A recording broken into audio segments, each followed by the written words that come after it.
اعوذ باللہ من الشیطان الرجیم بسم اللہ الرحمن الرحیم. ڈیئر اسٹوڈنٹس، السلام علیکم ورحمۃ اللہ وبرکاتہ. Class 8 subject social science part 3 social and political life.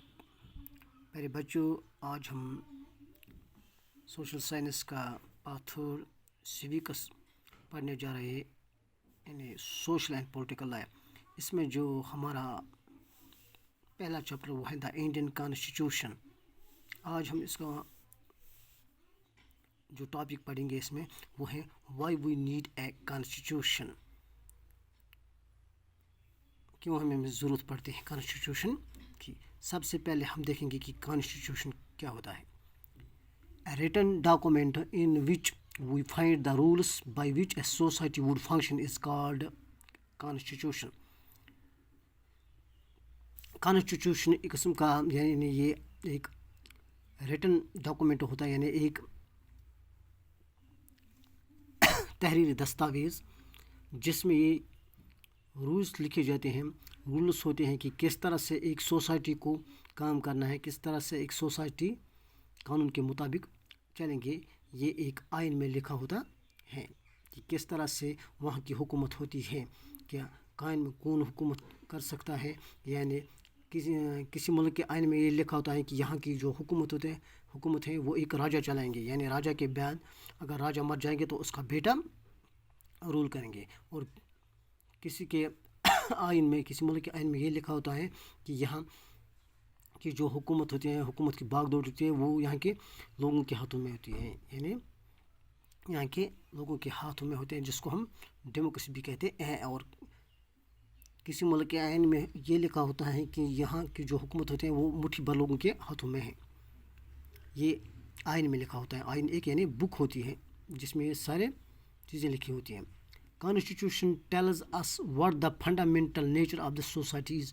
اس کے علاوہ کانسٹیٹیوشن ہمیں یہ بتاتے ہیں کہ جو فنڈامنٹل نیچر ہیں سوسائٹی کے وہ کیا ہیں، یعنی کس طرح سے لوگ کیا سوچتے ہیں، کیسے سوچتے ہیں اور لوگ کیسے کام کرتے ہیں. یہ بھی اس آئین میں لکھا ہوتا ہے.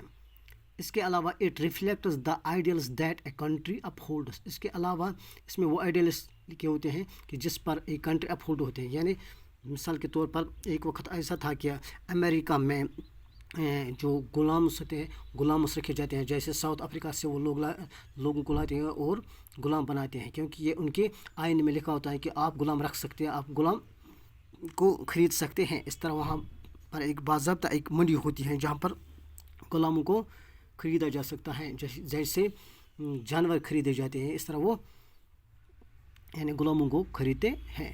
یہ ایک وقت ایسا ہوتا ہے، یعنی اس وقت وہاں کے قانون میں یہ لکھا ہوا ہوتا ہے. خیر، ہمارا جو ٹاپک ہے وہ ہے دراصل why we need a constitution. ہمیں آئین کی ضرورت کیوں ہوتی ہے. Firstly, the Constitution serves as a set of rules and principles that all persons in a country can agree upon as the basis of which the country would be governed and also the ideals that the country should uphold.